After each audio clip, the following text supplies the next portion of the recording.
Quem é você? Um americano que viu muitos filmes na infância? Acha que tem chance contra a gente, cowboy? E o Picaiai, filho da mãe? Muita gente tem um filme favorito de Ano Novo e não imagina as festas sem Esqueceram de Mim. E tem quem adore rever Papai Noel às avessas. Que dia horrível. Que horror, Mãe de Maria e José. Mas entre todos esses filmes, talvez haja apenas um verdadeiro filme de ação natalino, e esse é Duro de Matar. Agora eu tenho uma metralhadora, ho ho ho. A ação dos dois primeiros filmes se desenrola em meio à agitação das festas, e para muitos esse filme já há muito tempo se tornou associado às celebrações de Ano Novo. Além de ser um filme de ação de Ano Novo único, há outro fato curioso. Duro de Matar foi lançado em 1988, final dos anos 80, e não nos famosos anos 90. Quantos filmes de ação daquela época ainda são lembrados e reassistidos hoje? Acho que a lista é bem curta. Neste vídeo, vamos tentar entender como um filme de ação, que hoje em dia nem parece tão original, se tornou o favorito de milhões de pessoas. O que há de tão especial em Duro de Matar que permitiu que ele resistisse ao teste do tempo e se tornasse um verdadeiro filme cult?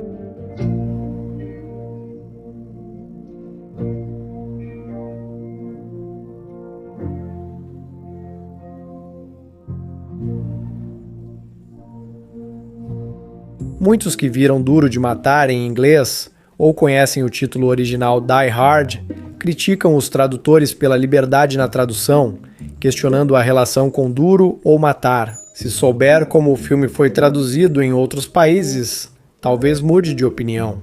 Começando pela Alemanha, os tradutores locais foram objetivamente militares. Morra devagar, quase soa como convite para um filme de ação. Franceses e italianos foram unânimes. Para eles, o filme recebeu o nome que se traduz como Armadilha de Cristal. Poético, não há o que dizer, mas o que o cristal tem a ver com John McClane, que, como lembramos, anda descalço sobre cacos de vidro? Os poloneses seguiram um caminho parecido e chamaram o filme Armadilha de Vidro, mas pelo menos foram mais honestos, sem cristal. Os espanhóis decidiram apimentar um pouco e chamaram o filme Selva de Cristal. Pelo visto, só o vidro não era suficiente para eles, então tiveram que adicionar uma atmosfera tropical. Os japoneses, por outro lado, não inventaram nada e traduziram o mais próximo possível do original. Dizem que a simplicidade traz sucesso, mas o que mais me impressionou foram os localizadores chineses. Para eles, o nome soa como Coragem de Tigre e Força de Dragão deram um toque épico a McClane. Então saibam, Duro de Matar ainda é um nome muito bom. O que realmente significa Die Hard? O problema com a tradução de Die Hard surgiu porque é uma expressão cujo significado não depende das palavras isoladas. Se pedirem para traduzir bater bacluche para o inglês, não traduza literalmente. Die Hard literalmente significa morrer com dificuldade, mas em inglês é uma expressão para algo ou alguém tão teimoso que nem a morte vence. Dizem Old Habits Die Hard, ou seja, velhos hábitos custam a morrer. No filme Die Hard, o título destaca a resistência e perseverança de John McClane. Ele não apenas luta, ele se recusa a desistir. Ele é inflexível e irredutível. É isso que significa Die Hard. Não é sobre morte, mas sim sobre a capacidade de lutar até o fim.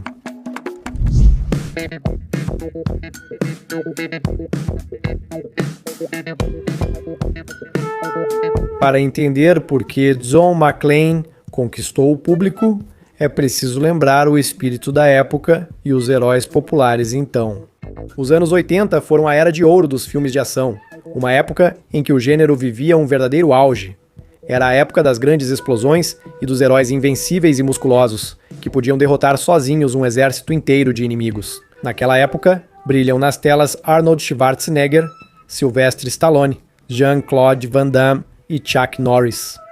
Seus personagens eram invulneráveis, avançavam sem medo destruindo obstáculos e eliminando muitos inimigos. O tema militar predominava.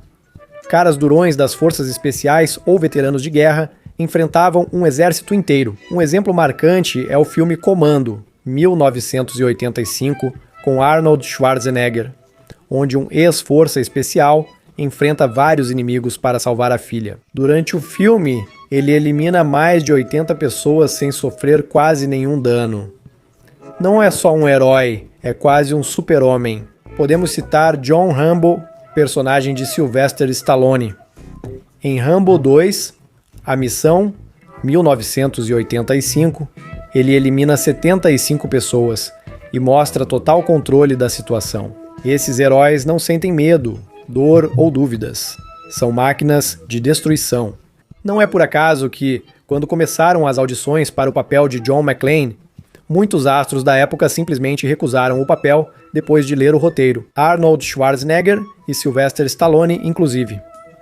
Comparado aos heróis da época, John parecia um novato e não impressionava. Mas a ironia é que foi exatamente isso que se tornou a chave para o sucesso do filme. Um herói de um novo tipo, que mudou completamente as regras do jogo. O filme criou tendências ao mostrar um herói solitário, enfrentando vários inimigos em um espaço restrito. McClane age sozinho quase todo o tempo, conversa com criminosos pelo rádio e divide pensamentos com outro policial. Estou aqui, John. Olha, estou com um pressentimento ruim. Quero te pedir um favor. Toda a ação ocorre no arranha-céu Nakatomi, criando uma atmosfera especial e tornando o filme mais intimista. As cenas dele conversando pelo rádio lembram uma peça de rádio. Com o tempo, isso virou um clichê, mas naquela época, em 1988, Duro de Matar, foi totalmente inovador. Essa abordagem inspirou muitos filmes a adotarem esse formato. Em Alerta Máximo, com Steven Seagal, é duro de matar em um navio. Força Aérea 1, com Harrison Ford, é duro de matar em um avião. Passageiro 57, com Wesley Snipes, de novo, duro de matar em um avião. Alerta Máximo 2 é duro de matar em um trem. Velocidade Máxima, com Keanu Reeves, duro de matar em um ônibus. Invasão à Casa Branca, duro de matar na Casa Branca. Morte Súbita, com Van Damme, é duro de matar em um estádio. Risco Total, com Stallone, duro de matar nas montanhas. Essas são as cópias mais conhecidas, algumas ainda lembradas hoje, mas a maioria nunca chegou perto de Duro de Matar. Provavelmente, o motivo está no próprio herói.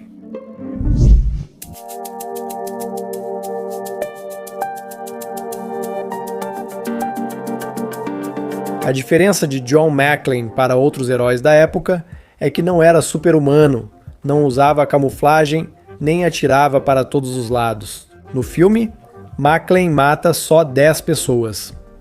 Enquanto heróis dos anos 80 pareciam deuses, McClane era como nós, policial comum em situação extrema. Alguém no lugar e hora errados, um homem lutando desesperado por sua vida e por quem ama. Como ficou claro, era mais fácil para o público se identificar e sentir empatia por esse personagem. Nem todos se veem como heróis do Schwarzenegger ou Stallone, mas como John McClane, por que não? Ele não era ex-fuzileiro naval nem agente disfarçado. McClane não era só herói de ação, mas refletia o espírito da época. O desenvolvimento do personagem girava em torno do casamento à beira do divórcio, o que não era coincidência. Eu senti sua falta. Não pelo meu sobrenome. Os anos 80 marcaram o auge dos divórcios nos Estados Unidos da América, com cerca de 4 separações a cada 10 casamentos. Esse período foi marcado por mudanças sociais significativas. O individualismo e as ambições profissionais passaram a ser prioridade. O aumento das horas de trabalho fez as famílias enfrentarem mais falta de tempo e distanciamento emocional. É a sua mãe quem está falando. Mãe, quando você vai chegar? A mudança dos papéis tradicionais de gênero também aumentava a tensão. As mulheres se tornavam mais independentes, buscavam autorrealização e sucesso profissional, o que às vezes entrava em conflito com as expectativas tradicionais sobre a vida familiar. Ela tem um emprego e está construindo uma carreira. Para quem viveu nos anos 80, isso era muito familiar. McClane e sua esposa Holly se tornaram símbolos de uma época marcada por contradições entre ambições pessoais, carreira e família. Você achou que ela não conseguiria e voltaria sozinha, então para que se preocupar? Nesse conflito, o público via o reflexo de suas próprias experiências, o que tornava McClane especialmente próximo e compreensível. Terminamos a conversa em julho. Tive uma oportunidade e fui embora. Você não sabe como acho que nosso casamento deveria ser. Sei qual é sua ideia sobre nosso casamento. Ele não é o herói invulnerável dos filmes de ação da época, mas um policial de Nova York que trabalha demais e prejudica a vida familiar. Em Nova York eu sou policial. Lá eu tenho um monte de bandidos nova-iorquinos que preciso prender. Eu não posso simplesmente largar tudo e ir embora. Veio à Califórnia para ver os filhos e tentar se reconciliar com a esposa. John é um cara legal, forçado a lutar contra terroristas e a burocracia estúpida. Ele vai contra o sistema, confiando no próprio instinto. As autoridades são mostradas como idiotas. É como apertar o gatilho. Meu Deus, vocês não veem o que está acontecendo, não sabem ler nas entrelinhas. Ela está naquele canal? Ele fez de tudo para salvá-lo. Eles demoram para decidir, ignoram quem entende da situação e mais atrapalham que ajudam. O mesmo cara com quem você falou no rádio? Me desculpe, senhor, mas e o corpo que caiu da janela? Talvez seja um corretor deprimido. Estou do lado de vocês, idiotas. Droga, volta, vou acabar com esse desgraçado. Nesse contexto, destacam-se algumas pessoas locais, como o Sargento Powell. São pessoas simples que ajudam John por vontade própria, não por ordens superiores. Para onde eles estão atirando? Isso é pânico. Eles não veem nada. Pelos refletores. Ao mesmo tempo, John não perde o senso de humor, que se torna sua arma peculiar. No mundo há 9 milhões de terroristas, e justamente esse tem uma perna igual à de uma menina. Seus comentários sarcásticos e tiradas espirituosas não só dão leveza ao filme, mas também mostram que McClane continua sendo humano mesmo nas situações mais críticas.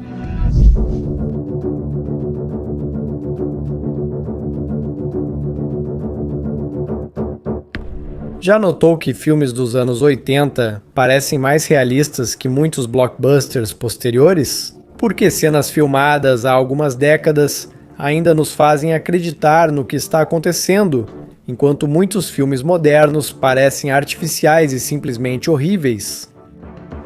A questão está nos efeitos, ou melhor, em como eram feitos. Os anos 80 foram uma época antes do imagens geradas por computador. Os gráficos de computador estavam apenas começando a se desenvolver, e a maioria dos diretores usava os chamados efeitos práticos. Tudo era feito à mão, miniaturas, pirotecnia, construções reais. Duro de Matar seguiu esse princípio. O diretor John McTiernan confiava totalmente em efeitos reais. Por exemplo, a explosão no topo do arranha-céu Nakatomi é resultado da filmagem de uma maquete reduzida do prédio.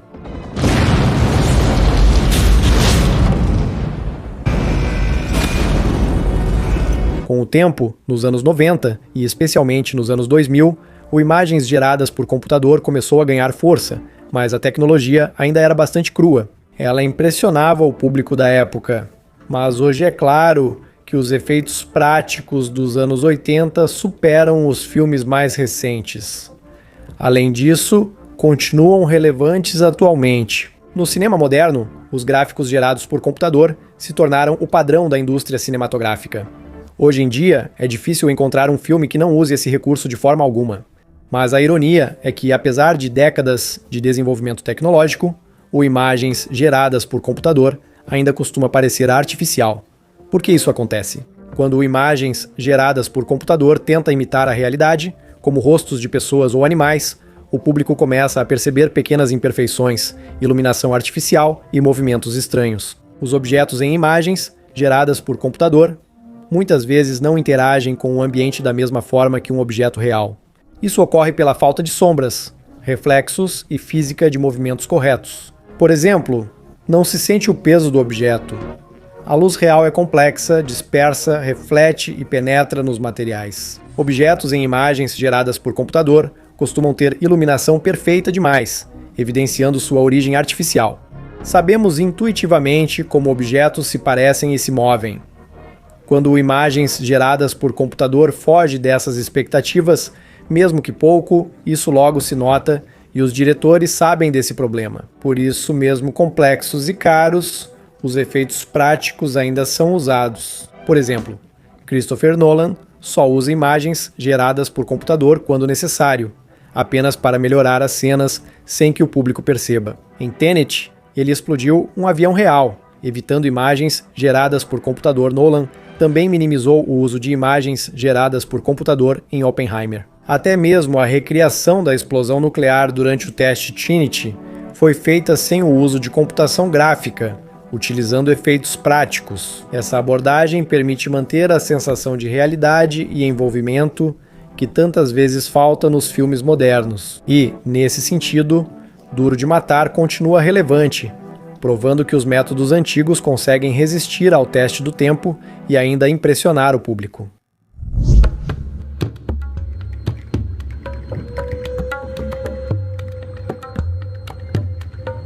Lembra quando McClane tira vidro dos pés ensanguentados? E quais são as minhas chances? É melhor você não saber. Aposto 20 tenho esse dinheiro. Você sente dor como se pisasse em vidro. Ao relembrar heróis invencíveis dos filmes de ação que seguem correndo após levar tiros, fica claro o que diferencia Duro de Matar dos demais. Nosso herói andou descalço sobre cacos de vidro, o que já foi um grande problema para ele.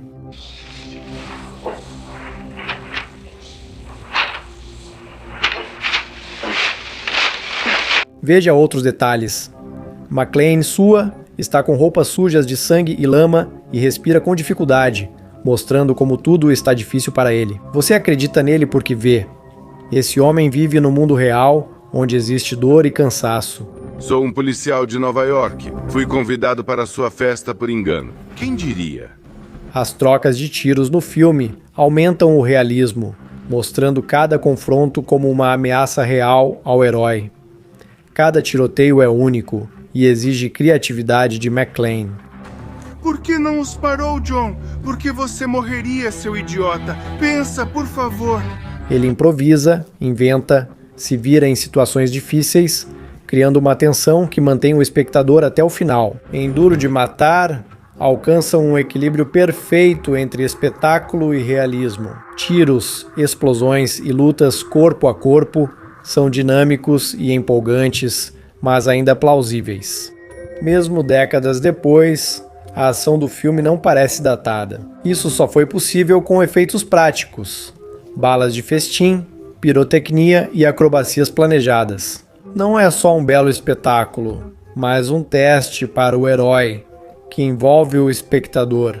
Ao comparar com filmes de ação atuais, onde o herói vence vários inimigos facilmente, fica claro porque Duro de Matar segue como referência do gênero. Se gostou da análise deste filme cult, confira também a de O Exterminador do Futuro 2, já disponível no canal com link na descrição. Também aparecerá na tela no final do vídeo. Se quiser influenciar os próximos temas, deixe sugestões nos comentários para análise dos seus filmes cult favoritos. Leio todos os comentários e vou considerar sua sugestão. Deixe um like no vídeo para eu saber que você gosta do tema e confira meu Telegram, onde podemos conversar e você acompanha a preparação dos próximos vídeos.